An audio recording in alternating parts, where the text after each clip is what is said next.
أعوذ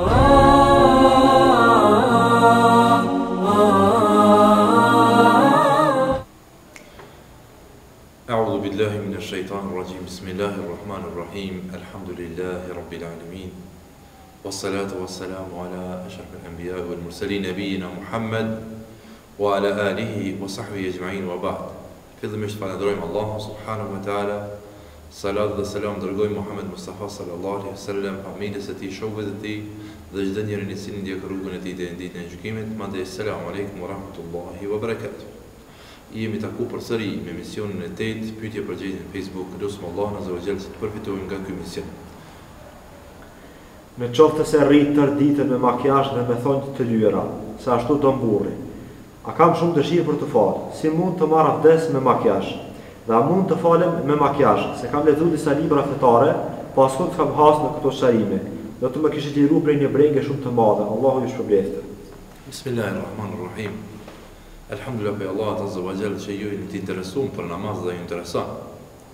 Namazi nuk pranohet ndryshe vetëm duke qenë i pastërt, shpirtërisht, vendi ku falesh, trupi dhe rroba. Mandej, makijazhi është një prej gjërave që ja ka leju Islami femrës, me qëllim që të zbukurohet për burrin e saj, që burri i saj të mos lakmoj për të tjerët. Për atë dhe Islami që ka ja ka leju femrës nuk ja lejon dikujt tjetër, si për zbukurimin, veshmbathjen e ngjashme me të para burrit të saj, në mënyrë që ta kënaqë burrin. Por nuk vjen në pyetje me ndëgju burrin e askën prej krijesave të Allahut azza wa jall, nëse vjen pyetje hidhrimi i Allahut subhanahu wa taala. Në këtë rast nuk ka diçka që është e rrezikshme përveç se një këshill të vogël o këshill të nderuar motër, dhe të gjitha ato motrat të cilat dëshirojnë që të kënaqen vetvejtat e tyre, familjen e tyre, dhe burrat e tyre, që kur të lyhen, para se më lyj, gjithherë të marrin abdes. Dhe ta marrin abdesin gjatë në mënyrë që të ruajnë abdesin dhe të falin namaz. Duke qenë e lyer me makijazh apo me bardhëzi, kuçet të ngjyra që ju i përdorni, do thotë nuk ka të keqe të falësh me qëllim që të mbolohesh në trupin do të gjithë shamin dhe të falësh që duhet. Makijazhi domosdoshmë nuk pengon. Mirë po, në qoftë se ti për hatër burrit ngjyhesh, lyhesh me makijazhe të ndryshme, me parfime të ndryshme, me ngjyra të ndryshme, me qëllim që ta kënaqësh ata, e ke harruar Zotin tënd dhe atë është gabim. Fillimisht duhet me kënaqë Allahun subhanahu wa taala, mandej të tjerët. Në këtë rast, ju keni mundësi që të pastroni apo të pastroni pjesë të cilat e keni të lyera me materi të ndryshme kimike të zbukurimit dhe të merrni abdes. Apo ato të cilat i lyjnë thojt me llak, nuk bën të marrin abdes pa e shlyje me Adidas apo me çka quhet ajo materia kimike që i shlyjnë. Dhe nëse ti ke mundësi, merr abdes, ngjyrosi më një herë, rrit derisa ta presh abdesin. Në momentin kur vjen koha për me marr abdes, duhet më shlyp, mandej prap me, nëse dëshiron me ngjyros. Atëherë, domethënë, të lejohet një gjë tillë me kusht që të mos bëhet shkak kjo zbukurim apo ky zbukurim që të largohesh nga ibadeti. E nëse bëhet sebeb kjo për me lënë namazin, atëherë është haram, është ndaluar. Selamu alaikum. Hoxhë i nderuar, unë mendoj se çdo të muaj xhamati i jon në Kosovë duhet të dëgjoj ligjërat, se si të sillemi ndër vete. Dhe të na kujtoni se si të falemi, si të marrim abdes, sepse shpejt po i harrojmë rregullat e namazit dhe të mirësjelljes ndaj njëri tjetrit, dhe rregullat që kur nisemi për në xhami dhe kur dalim prej saj. Ju faleminderit. Aleikum selam. Padyshim se kjo kërkesë juaj është një kërkesë madhështore që kemi nevojë të gjithë, dhe pejgamberi sallallahu alaihi wasallam për çdo javë në ditën e xumë ju ka dhënë këshilla dhe ka thënë pejgamberi sallallahu alaihi wasallam sahabive, më shumë që ditën e gjykimit që është husnul khuluq, do të mirë sjellje ndërnjerëzore apo ahlak i mirë, të kish ahlak moral, si mirësjellje me njerëz, kjo më shumë të qenë pesh. Edhe ne vetë e shohim dhe dim si një njeri i cili është i urtë, i moralshëm, i sjellshëm, nuk flet shumë, është me çehre, të gjithë e dojnë, edhe xhamatlia, edhe koishia, edhe mahalla, se është një njeri i tërheqshëm, është i butë. Morali është çështje e rëndësishme. Por ata dhe pejgamberi sallallahu alaihi wasallam u dërguar për me ne përmirësues moralin dhe mirësjelljen ndër veti.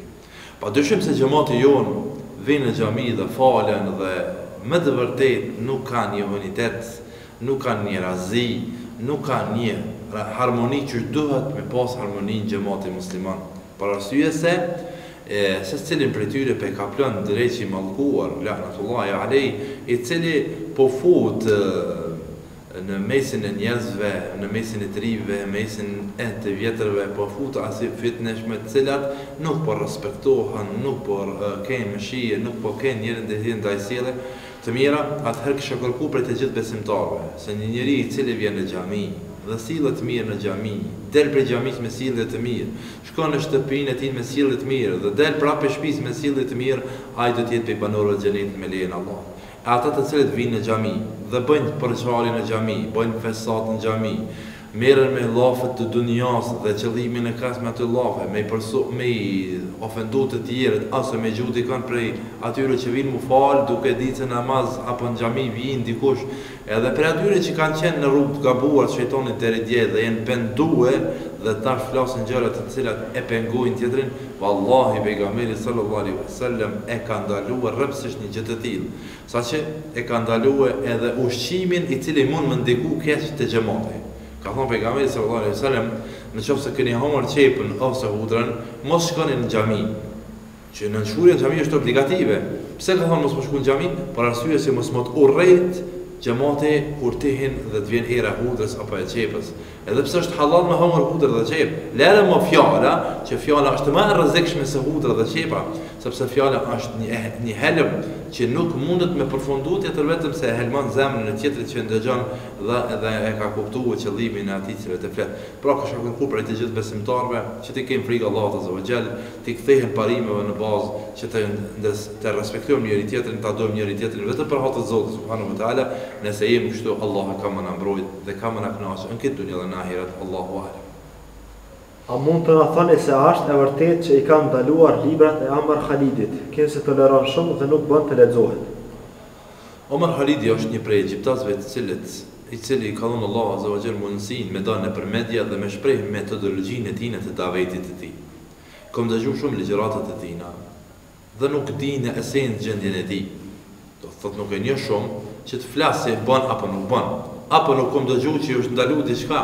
Mirë, po megjithëse që fjalët e tina janë vaizet të mirë, ligjëruesit të mirë, i cili kënaq dëgjuesit kur ndëgjojnë. Padyshim se një njeri i cili mundet me pas gabime në akide, atëherë këtu mund të flasim.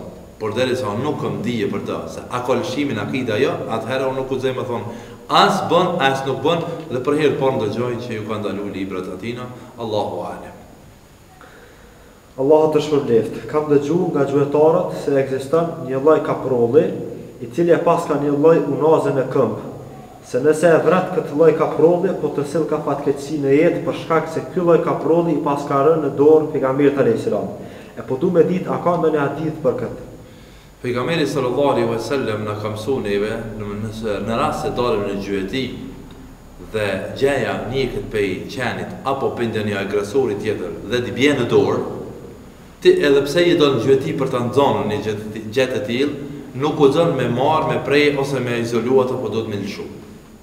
Do se ai të ka zgjedh ty si njeri të vetmit që ka besuar dhe ka besuar jetën e vet në dorën tonë dhe tash ti do të më tregue besueshmëri dhe do të nuk u zon me prej në besë. Sikur se plumin apo sorrën apo dikon e njek skifteri dhe nuk di ku më shku dhe të bje para kombe, apo leprën e njek zagari, qeni, edhe nuk di çka dolet para kombe. Në këtë rast nuk u zojnë në ne, qatë gjë me marrë e me përdor për veti, për arsye se ty të ka besue si shtaz, nuk ka pas logjik, po të ka besue se ti mundesh me shpëtu për këtë rast. E tash, mëshira jote çfarë do të jetë, përveç se ta ruajsh, ta strehësh në mënyrë që ta ruajsh prej gjëtarëve apo prej atyre të tjerëve të të lësh. Kurse ta lëshosh. Kurse sa i përket gjës, është prej besytnive domethënë që fillon ka prodhën apo fillon gjën apo nuk po më gjuh. Të gjitha janë të lejuara në qoftë se nuk janë duke u eliminuar apo duke u fara aty në duke u sosur. Qoftë se një prej specieve të shtazëve është duke u sosur, duke u fara, çdo populli, atëherë nuk bën me gjuhë çat gjë, por arsye se hupja e një lloji një specie është prej gjërave të rrezikshme të jetës globale në përgjithësi. Do të shtatë të cilat janë të rrezikshme apo janë të rralla, nuk është mirë për të gjuajtur. Përveç se lejohet me gjuajtur, domethënë shtatë të cilat janë të shtuara me shumicë. Hoxh i nderuar, e kam një pyetje. Pasi na merr Zoti shpirtin, nëse jemi xhenetli ose xhehenemli, më njëherë ka me na dërgu Zoti në xhenet apo në xhehenem? Faleminderit. Fillimisht do të më kuptuo se jeta e njeriu dohet në për etapa. Në jetën në barkun e nënës, jetën këtë dunja, jetën në vorreza dhe jeta e mshueshme, e cila nuk ka më vdekje dhe kujtin e të, përveç se ka përjetime të mira për besimtarët dhe përjetime të vështira dhe të këqija për jo besimtarët. Është fjala për besimtarët apo njerëzit pas vdekjes, fillon periudha e barzahit apo vorreza. Në barzah dhe vorreza nuk futen njerëzit në xhenet e as në xhehenem. Mirë po çka? I paralajmëron Allahu Azza wa Jall se ka e kanë vënë. Sikur se një person, kur është në burg dhe i thuhet për shembull që nesër ti ke më don kanop dhe del e sheh për dritare, e sheh kanopi ku ka mëron. Çfarë përjetimi ka ai shumë të rënd. Mirë po ende nuk uro derisa ti vjen koha, nuk e kanë qitur në kanop. Apo një person tjetër i cili është në një burg dhe i thot shiqej vendin ku kemi shkuar fal xhenetit mirë kiti. Atëherë ky person nuk i pritet sa më shpejt ka qenë me dal prej atuhet për më shkuar në xhenet. Domethënë është përjetim shpirtëror, jo përjetim fizik. Përjetimi fizik dhe shpirtëror do të jetë pasi të ringjallemi me idhnillahi taala. Selamu alaikum. Allahu ju shpëbleft hoxh. Kam një pyetje. Jam një djalë i ri, alhamdulillah. Ja kam filluar që 4 vite të falë namazin. Por prej Ramazanit e këndej falë dhe namaz natë, alhamdulillah. Por mu ka bë vendi i sejdës në ballë. Po friksohem mos po hi në rangun e mendim dhajve. Veç me më thonë njerëzit se ja ky fal namaz natë dhe ju ka bërë shenja sejdës në ballë. Një këshill se si të veproj.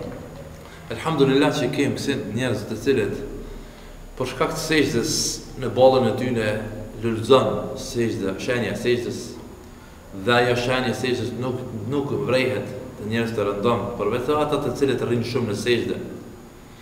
Për arsye se shokët e pejgamberit sallallahu alaihi wasallam ballën e tyre kanë pas të lkurën e trash, sikur se gati sikur na themën që kemi të trash. Duke qëndruar shumë në sejdë. Dhe sejdë ballë e tyre ka qëndruar shumë në tokë, duke falendruar Allahun. Dhe njeriu mos afër me Zotin është kur ai është në sejdë. Kështu ka thënë pejgamberi sallallahu alaihi wasallam. Mirë po sido që të jetë, namazi është afërsia më afër me Allahun. Dhe ne duhet të largojmë atë cytin e djallit të mallkuar që të na shtyn kësi çorsa kaku me qëllim çka? Po thot dikush kështu e po thot dikush ashtu me qëllim u largue. Vazhdo vepro dhe falu ashtu siç e fal. Dhe nëse ke mos i shto, se vepra më e dashur te Allah është namazi dhe ka thënë pejgamberi sallallahu alaihi wasallam, nëse doni me ditë kish shtu edhe më shumë namaz. Lere mos çka thonë apo çka çon vesh se djalli mallkuar me qëllim çka? Që të largoj prej kësaj çështje që është më rëndësi. Ti vazhdo dhe mos ki dert fare në atë se çka thuhet apo çka dëshohet, mirë po luftoj sa të kesh mundësi në jetën tënde që të jesh i sinqert me Allah subhanahu wa taala, sepse pejgamberi sallallahu alaihi wasallam ka thënë innamal a'malu binniyat wa innama likulli imrin ma nawa. Çdo vepër shpërblihet sipas niyetit dhe qëllimit. Inshallah namazi yt, ibadeti yt, namazi natës, qiyami yt është për Allah subhanahu wa taala, pa marr parasysh ç'a ndodh, ne nuk kemi çka të bëjmë. Mandej edhe nuk ka të keqe me tregu dikush që në falë namaz natës me qëllim në shtallaj që vot fal ndonjëherë se namazi natës është më i miri namaz. Për atë që ka vetë pejgamberi sallallahu alaihi wasallam pas farzave cili namaz është më i miri, ka thonë namazi i natës vullnetar, ku të gjithë anëtarët e familjes flajnë, ti qohesh me abdes dhe lut Allahun azza wa jall pjesën e tretë të namazit. Allahu alem. Selamu alaikum. Hoxh i nderuar, kam një pyetje. Kohën e fundit ndjehem shumë nervoze. Më kujtohen çka kam hjek prej njerëzve më parë dhe s'po më hiqet prej mendje. Apo e kam gatmim prej shejtanit të mallkuar. Çfarë më këshilloni ju? Padyshim se njeriu kur sprovohet diçka në këtë dunjë dhe në momentin kur stabilizohet, djalli i mallkuar shkon dhe ja rikujton edhe një herë se që filoni apo filoni të bëni kështu. Në mënyrë që ai me të shtiti me u nervozu dhe nervoze është prej shejtanit. Thot pejgamberi sallallahu alaihi wasallam innal ghadaba min ash-shaytan, vërtet hidhrimi, pikëllimi, nervoza është prej shejtanit. فاسألوا أهل الذكر إن كنتم لا تعلمون